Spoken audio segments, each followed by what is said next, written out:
बात करेंगे अगले डिफॉर्मिटीज की, जिसका नाम है लोआर्ड-ओसिस। लोआर्ड-ओसिस क्या चीज होती है? ये एक स्पाइनल कोड से जुड़ी हुई प्रॉब्लम है, जिसमें स्पाइनल सी टाइप की दिखती है, यानी कि इस तरह से नजर आती है। ठीक है, covering inward of the lower back called lordosis, यानी कि एक कर्व जो होती है वो अंदर की तरफ छुपी हुई रहती है, अंदर की तरफ मतलब अंदर की तरफ ढकी हुई रहती है इस तरह से। ठीक है, जिसमें बॉडी इस तरह से नजर आती है। जैसे जैसे मान लीजिए मुझे अगर लोआर्ड-ओसिस है, तो अगर मान लीजिए मेरी स्पाइन अंदर की तरफ होती तो मेरा जो चेस्ट है वो बाहर होता और बॉडी इस तरह से नजर आती है, स्टिफनेस बॉडी में नजर आती। ठीक है, a large C shape in the lower back, यानी कि पीछे से अगर मुझे कोई इधर से देखता है तो मेरी बॉडी में सी शेप नजर आता है। सी शेप का मतलब है कि वो स्पाइन जो है वो अंदर की तरफ दबी हुई है। ठीक है, जिसे हम लोआर्ड-ओसिस कहते हैं। बात करते हैं सिम्टम्स की कि क्या सिम्टम्स है। बैक और नेक पेन, यानी कि बैक पेन और नेक पेन हमेशा बना रहता है, ऐसे सिम्टम्स इसके नजर आते हैं।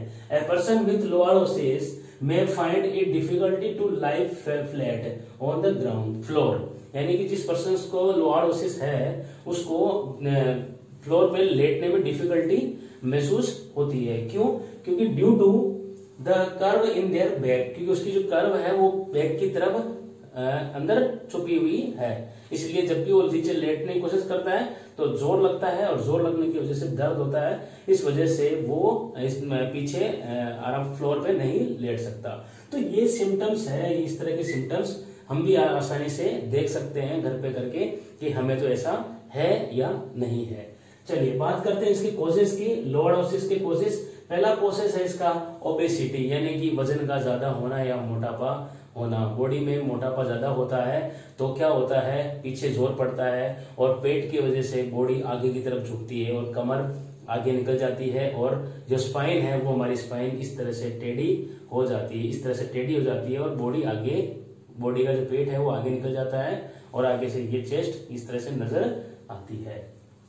ऑस्टियोप्रोसिस एक प्रकार के बोन डेंसिटी में कमी है, बोन डेंसिटी में कमी हो जाती है, जिस वजह से भी ऐसा होता है। और नेक्स्ट है बैड स्टैंडिंग पोस्चर, और खड़े रहने का जो तरीका हमारा गलत होता है, कभी कभार हम यूं करके खड़े होते हैं तो वो तरीका भी हमारा गलत होता है, इस वजह से ये ऐसा हमारे साथ हो जाता है। जो स्पाइन अंदर की तरफ चले जाती है और हमारा जो आकार है वो लोआर्ड-ओसिस जैसा हो जाता है। अब बात करते हैं अगर लोआर्ड-ओसिस हमें है तो हम इसको कैसे ठीक करें, कुछ करेक्टिव मेजर्स की बात करते हैं। पहला ये है कि डेली एक्सरसाइज और फिजिकल थेरेपी, रोज एक्सरसाइज करें और फिजिकल थेरेपी का इस्तेमाल करें, जिससे हम लोआर्ड-ओसिस जैसी बीमारी से हम छुटकारा पा सकते हैं। Next, join weight loss program, और वेट लॉस प्रोग्राम को ज्वाइन करें। जितना कम हो सके उतना वेट लॉस हमें, जितना कम हो सके उतना वेट हमें हमारी बॉडी में रखना चाहिए। ऐसा नहीं कि बिल्कुल ही वेट के विपरीत चले जाए, आप बिल्कुल ही खत्म कर दें, ऐसा नहीं, कि हेल्थी बॉडी रहनी चाहिए। ज्यादा वेट हमारी बॉडी के लिए नुकसानदायक होता है। नेक्स्ट, डूइंग पवन मुक्त आसन। पवन मुक्त आसन जैसे मैंने आपको बताया था, लेट कर दोनों पांव यूं करके, जब दोनों पांव यूं आएंगे पास में तो पीछे इस पे जोर लगता है, और ये स्पाइन जब यूं होती है, जब पीछे की तरफ जब यूं आती है तो इस पे जोर लगेगा और ये धीरे धीरे सही होने के कगार पे होगी। ठीक है, इसी तरह से नेक्स्ट है पदहस्त आसन। पदहस्त आसन यानी कि हाथों को नीचे तक टच करना और इसको फोरहेड को यहाँ पर नीज पे टच करके थोड़ी देर तक बने रहना, यानी कि जो पोजीशन बनेगी वो यूं बनेगी। ठीक है, इस तरह से, ताकि इस कर्व पे जोर पड़े और ये जो अंदर छुपी हुई कर्व है ये बाहर की तरफ आए। ठीक, तभी जाके हम इससे लोआर्ड-ओसिस से छुटकारा पा सकते हैं।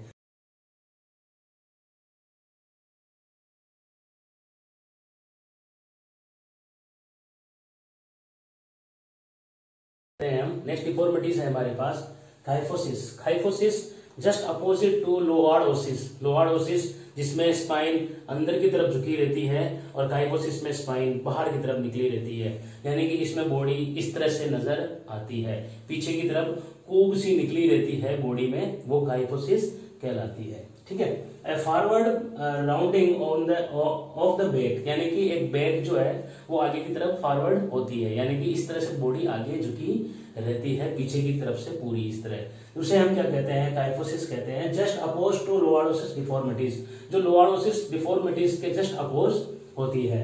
ठीक है, सिम्टम्स की बात करते हैं। पेन इन द बैक और नेक, सेम चीज है, लोआर्डोसिस में भी वही चीज बनी थी कि पेन नेक में और बैक में पेन बना रहता है, यहाँ भी नेक में और पेन बैक में पेन बना रहता है।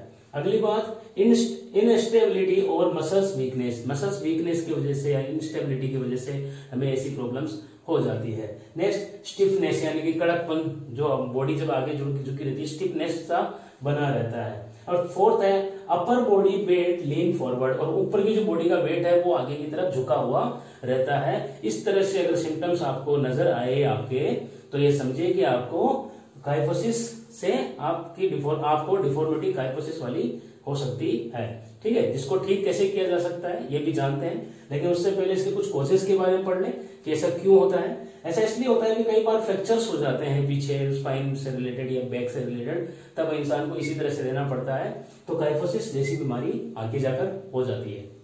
नेक्स्ट है ऑस्टियोपोरोसिस यानी कि बोन डेंसिटी की कमी, यानी कि हड्डियां कमजोर होना, जिससे कि ऊपर का वजन हड्डियां नहीं झेल पाती और नीचे की तरफ झुक जाती है। अगली बात है बर्थ डिफीट यानी कि पैदाइशी हम इस तरह से होते हैं, तो ऐसा होता है काइफोसिस। चलिए, काइफोसिस हमारे को है मान लेते हैं, लेकिन इसको ठीक कैसे किया जा सकता है जानते हैं, इसके करेक्टिव मेजर्स के बारे में कि कैसे इसको ठीक करें। पहला है कि डेली एक्सरसाइज, रोज एक्सरसाइज करें, जो भी एक्सरसाइज आपको करनी है बॉडी से रिलेटेड फिजिकल एक्टिविटीज आप डेली करें। ठीक है, दूसरा है डूइंग भुजंगासन। भुजंगासन जब आप करेंगे, देखिए ये बॉडी, ये जो इसमें काइफोसिस में जो स्पाइन होती है वो इस तरह से रहती है, और भुजंगासन हम करते हैं तो नीचे रह के ऊपर की तरफ उठते हैं, यानी कि यूं उठेंगे। जैसे यूं उठेंगे तो इस पे स्पाइन पे जोर पड़ेगा और ये सीबी होने के चांसेस इसके ज्यादा हो जाते हैं। इसलिए भुजंगासन आप रोजाना करें, धनुरासन आप रोजाना करें। इसी तरह से reverse bending on the Swiss ball, और स्विस बॉल होती है उस पर जिस प्रकार की आपको डिफॉर्मिटीज है उसके जस्ट रिवर्स आप उस बॉल पे लेट सकते हैं, जिससे कि आपके पीछे काइफोसिस जैसी बीमारी दूर हो सके। नेक्स्ट है doing half wheel pose. Half wheel pose का मतलब होता है अर्ध चक्रासन। अर्ध चक्रासन करके भी आप ठीक हो सकते हैं। तो ये था काइफोसिस, सिम्टम्स, कोज और करेक्टिव मेजर्स।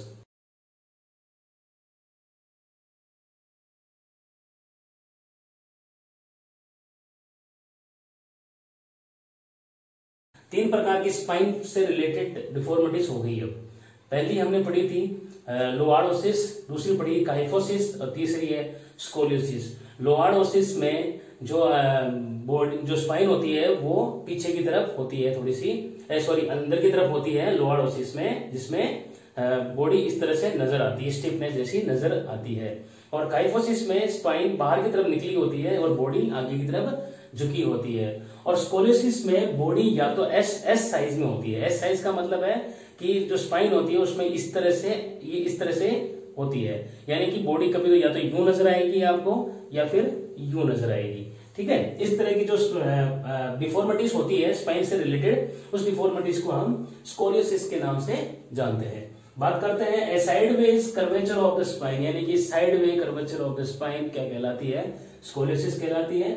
स्कोलिटिक कर्व में be found in S shape, और स्कोलिटिक कर्व जो होती है वो एस शेप में पाई जाती है। ठीक है, बात करते हैं सिम्टम्स की कि क्या कौन कौन से सिम्टम्स है। पेन इन बैक और नेक, यानी कि स्पाइन से रिलेटेड अगर किसी प्रकार की डिफॉर्मिटीज होती है तो ये याद रखें कॉमन है कि नेक में और बैक में दोनों में पेन बना रहेगा। ठीक है, नेक्स्ट बात करते हैं one hip higher than the other. ठीक है, एक हिप हायर होगा, यानी कि उसकी जो एक हिप होगा वो ऊपर की तरफ होगा दूसरे के बजाय। नेक्स्ट अनइवन शोल्डर, और शोल्डर्स भी इसी तरह से होंगे। ठीक है, ये एक नीचे या एक ऊपर। ठीक, ये तो हो गए सिम्टम्स। अगर आपको इस तरह के सिम्टम्स आपके नजर आते हैं तो ये माने कि स्कोलियोसिस आपको हो सकता है। चलिए मानते हैं कि अगर ऐसा हो भी जाए तो क्या इसके कॉजेस होते हैं और कैसे इसको ठीक किया जा सकता है। नेक्स्ट कॉजेस की बात करेंगे कि ये स्कोलियोसिस बर्थ डिफेक्ट भी हो सकता है। बर्थ डिफेक्ट का मतलब ये होता है कि जैसे मान लीजिए इन प्रेगनेंसी के दौरान या फिर प्रेगनेंसी के दौरान कभी चोट लग जाए बेबी बोन को, तो ऐसा हो सकता है। नेक्स्ट बात करते हैं इंजरीज टू और इन्फेक्शंस ऑफ द स्पाइन, या तो कोई स्पाइन से रिलेटेड हमें इंजरी हो रखी हो, फ्रैक्चर हो गया हो, चोट लग गई हो, या फिर स्पाइन में कोई इन्फेक्शन हो के रखा हो जिस वजह से भी स्कोलियोसिस हो सकता है। नेक्स्ट जेनेटिक कंडीशन यानी कि माँ बाप अगर मेरे इस तरह से हैं तो हो सकता है कि मेरी बॉडी भी इसी तरह से हो, ये होता है जेनेटिक कंडीशन। ठीक है, तो ये तो हो गए इसके कोजेस यानी कि स्कोलियोसिस इन कारणों की वजह से हो सकता है। अब बात करते हैं स्कोलियोसिस को हम कैसे ठीक कर सकते हैं। पहले करेक्टिव मेजर्स पर देखते हैं। तो सबसे पहले bending exercise should be done on the opposite side of the deformities, मतलब जिस तरफ आपकी डिफॉर्मिटीज है इस तरफ है तो आप इस तरफ झुकने की कोशिश करें, और अगर आपको इस तरफ डिफॉर्मिटीज है तो आप उधर झुकने की कोशिश करें, तब जाकर आपको ये मतलब फायदा मिलेगा और डिफॉर्मिटीज आपकी सही होती नजर आएगी। नेक्स्ट है hold the horizontal bar with hands and lift your body and hang for some time, यानी कि आपको हॉरिजॉन्टल जो बार होता है जिसपे हम लटकते हैं उसे हम थोड़ी देर तक लटक के रखना है ताकि आपकी जो एस साइज की कर्व है वो सीधी हो सके। ठीक है, नेक्स्ट है स्विम यानी कि swim by using breast stroke technique. Breast stroke technique जो होती है पीछे की तरफ यूं और यूं, है ना, तो इस तरह से अगर हम स्विमिंग करते हैं तो ये जो हमारी जो कर्व है ये भी सही होती नजर आती है। तो ये थी हमारे स्कोलियोसिस। यहाँ तक हमने सभी प्रकार की जो अपने बॉडी से रिलेटेड हमारी डिफॉर्मिटीज थी उन डिफॉर्मिटीज की हमने बात कर ली है, डिफॉर्मिटीज की हमने बात की है। उसके साथ साथ हमने उनके सिम्टम्स को भी जाना है, कॉजेस भी जाने हैं और कुछ करेक्टिव मेजर्स भी हमने जाने हैं। अभी इसको नोट कीजिए।